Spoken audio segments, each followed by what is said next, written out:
Welcome back, guys. Angel of the Night here. We are back again with the Grand Challenge 2025, part number 2, and we are getting into battle number 28. Now, our opponent here today is going to lead off with a Garganical and an Incineroar, and of course, we got our Indeedee and our Executor. Now, with that being said, the Indeedee, of course, does have the Psychic Surge, which activates the Psychic Terrain, which means that priority-based moves and status-based moves are not in effect. Same thing with the Expanding Force, capable of being able to hit 2 Pokemon at once. Now, with the Indeedee, of course, we are going to swap out the Indeedee into the Ninetales, and of course, with the Executor, we are just going to go in for the Protect here. Now, the reason why we're going to go for the Protect is in case it ended up swapping out that Garganical for something that could change the terrain. We don't want to get hit by any kind of a fake out from that Incineroar. So our opponent here today, of course, is using a couple of different Pokemon that you probably wouldn't have seen very much of in Regulation H. And because of that, a lot of those Pokemon can potentially stall. So I'm going to apologize to you there. It is going to be a bit of a lengthy battle here, but hopefully you guys will enjoy it in the end. So here we go with the Protect. We've got our Ninetales in. We've set up the Sun. And that means that our Executor now has ×2 speed. Now, the Incineroar, of course, goes in for the knockoff here, and of course we've protected, so we don't actually take any damage at this turn. Same thing with the Salt Cure coming in from the Garganical.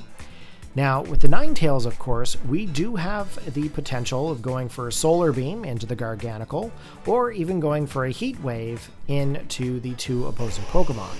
Weather Ball, of course, just doesn't really do much here in this situation, so we won't worry too much about that, considering that Heat Wave does a lot more damage. Now, we could go for the Terrestrialization here and try to go for a Terra Blast. However, I think the best option for us right now is to actually swap out the Executor, because I don't really have anything that can take out this Incineroar. So what we're going to do is we're going to go in with our Sneasler here. Now, Sneasler, of course, is a fighting poison-type Pokemon and can be very speedy on its own. We are going to go for the Solar Beam with the Ninetales here, and we're going to go right into the Garganical. Hopefully, we'll be able to do some serious work onto it. Unfortunately, we don't take it down below half. The knockoff comes in with the Incineroar, taking away the Clear Amulet from the Sneasler, and we get some decent damage off. The Salt Cure, of course, is going into the Ninetales, which is super effective into the Fire-type Pokemon. And, of course, the Garganical is getting a little bit of lefties here in this case. Now, I don't really know what my best option is here. I can either swap out and go to a different Pokemon, or I can stay in and try to do some decent attacks. Now, realistically, I do want to hold on to the Ninetales because I need to have the Sun.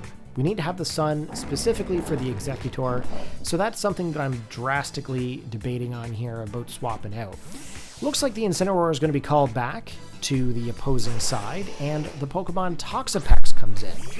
Now, I know what you're thinking, Corey. I haven't seen Toxapex used in competitive since about Gen 7. And you're probably right. Gen 7 Toxapex ruled the roost. Unfortunately, it might be the case here in this battle too. As you can see, Sneasler's defenses have fallen with that close combat, and realistically, we may not be able to actually take out that poison water-type Pokemon. The defensive values of Toxapex are very, very high, so it could pose to be a huge problem. Okay, a little bit of Black Sludge there coming back from the Toxapex, and we are going to see a little bit of HP going back to the Garganical. Now, if you've seen what's going on here, this is probably the main reason why this is going to be a bit of a stall battle, because we've got 2 very bulky Pokemon out here that I can't seem to do much damage to. So, this is kind of where we are going to try a bunch of different things, and things are going to get a little bit funky. So we're going to see a Terrestrialization on the opposing side with a Garganical, and they're going to go into the Terra type of Grass. Now, is that the right call with Sneasler onto the field, considering the fact that there is a Dire Claw capability onto it? It does manage, though, to predict correctly and be able to withstand the close combat. However, it is going to drop my defenses and my special defenses further. And of course, the Solar Beam now is coming into play and going into that Toxapex. Not very effective being a Poison-type Pokemon, Corey. However, the Toxapex is going to go for the Infestation. And this is something that I haven't seen with Toxapex before. I haven't seen Infestation with Toxapex. I've seen it with the villains, I've seen it with Weezings, I've seen it with a lot of other Pokemon, but I've never seen it with Toxapex. So it's kind of an interesting strategy to have onto that Pokemon. And according to Smogon, this is a very common set. I've never seen it before, so this is actually kind of throwing me off here, because honestly, I don't really know what to do to this Pokemon. So I'm getting Salt Cured, I'm getting Infestation, I'm getting all sorts of damage off onto my Pokemon, and I'm not really digging the damage that's coming off here. Now, the only thing I can think of doing is maybe going for a Heat Wave here and maybe taking out this Garganacl. And then, of course, with the Toxapex, well, realistically, I don't really think Sneasler is going to be able to do very much. But it looks like my opponent is going to withdraw the Garganacl, go into the Incineroar, and of course, the Incineroar has Intimidate. Now that my actual Clear Amulet is knocked off onto the Sneasler, we are going to be affected by the attack drop now. So that's a very unfortunate situation. We do manage to get the Heat Wave off here, dealing a bit of damage off onto the Toxapex and the Incineroar, but not enough to be able to do any kind of knockouts of any kind. It's basically just chip damage here at this point. We get Infestation onto the Sneasler, and of course the sun now disappears. Now both my Pokemon that are out onto the field at this current time are getting Infestation, which means that they are losing their health every turn, plus as well, I believe they are both Salt Cured, which means that we are going to lose more health here as well.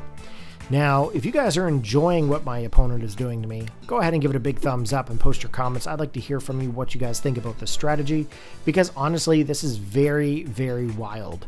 We can't actually even swap out my lead Pokemon into any other Pokemon here at this point. There's just nothing I can do.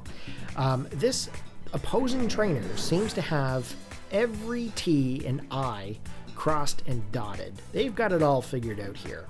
So I pretty much I'm forced to attack because I really can't do anything more to the Pokemon. Both these Pokemon are destined to fail. They're both destined to faint. Nothing I can do. And you know what? I do have Executor and Indeedee left, but with the fact that there's, you know, bug type moves on the opposing side, plus the terrain changers, which is, you know, Rillaboom here, I'm in a very bad situation. Okay, so here's the fake out coming from the Incineroar. The Rillaboom is onto the field as well. Grassy terrain is now active, and we end up losing our Sneasler. Now, I did manage to get a Will-O-Wisp here off onto the Rillaboom, which is pretty good because obviously now physical moves are going to be cut due to the fact of the burn. We are going to get a little bit of HP back here, but it's really not going to be enough to really make any big game changes here. So the Rillaboom is hurt by the burn, and we're going to come in here with our Indeedee there next. Probably not the best choice considering that there is an Incineroar onto the opposing side, but we are going to change things up and get the Psychic Terrain back so that way there's no priority moves like Grassy Glide or anything. Now, I am going to swap out to the Executor, and of course we are planning to follow me with the Indeedee. So that basically means that any kind of moves that are going to be coming towards the slot where Ninetales would be, you know, we're going to get that Executor in here. Okay, Ninetales goes back to the party. We're going to save that one for the rainy day, and not really a rainy day, obviously it's going to set up the drought, but you guys know what I'm saying. Rillaboom goes back to the party. Obviously they know what my plan is. We're going to try to get that expanding force set up here in order to take that Toxapex, but with the Follow Me, of course, we got the clean swap in, so I'm pretty happy over that. We are going to get knocked off, however. That is going to take away the Rocky Helmet, which means that the Incineroar is going to get some damage. Not enough to be able to pick up the KO off onto the Indeedee, so I'm kind of happy over that. The only thing is now is that I can either go for the Expanding Force twice, or once rather, and then go for the Psychic onto the Toxapex as well. That might be the other option. With the Terrestrialization, I don't really remember why I went for the Terrestrialization now. However, there's probably was something to do with the whole Infestation situation. If I did get hit by a bug type move, I would actually get 4 times damage versus just times 2 because I'm Psychic and I'm also Grass type. So that is a big problem. So that's probably why I went for the terrestrial into fire. So as you can see, there's a lot of revolving doors of Pokemon here. And of course, I'm hoping to be able to get some damage off onto some of the opposing Pokemon. We get the Expanding Force here off onto the Rillaboom because of the Follow Me. However, not enough to be able to do any massive damage to that Rillaboom. There's the knockoff as well coming from the Incineroar, picking up the KO onto the Indeedee. And that now leaves us open to bring in our last and final Pokemon.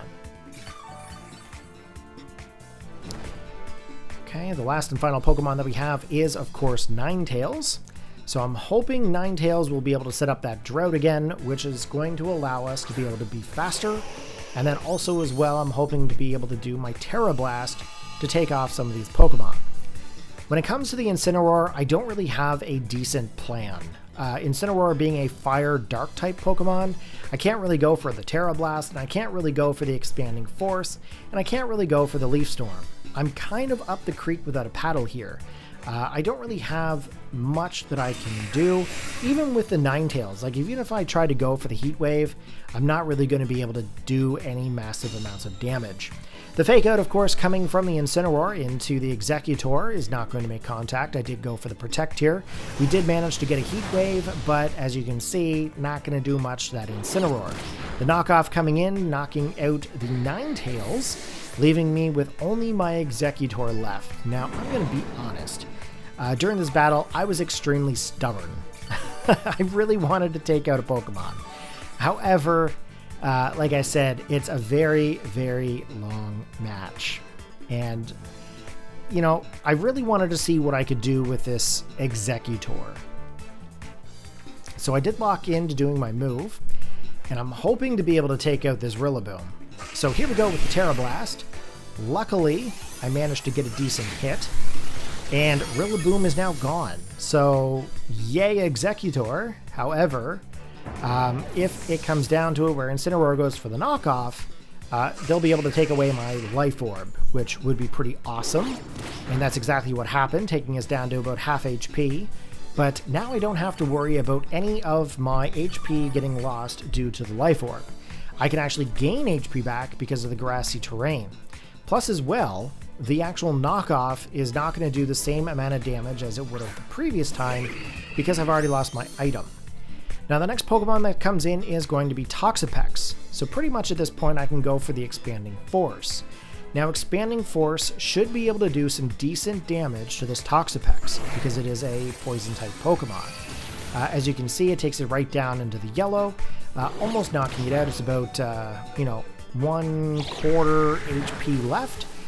We do get some damage from the Incineroar, and of course we also get infested again by that Toxapex. I'm not really happy over that, but we are in a very bad situation, like I said, guys.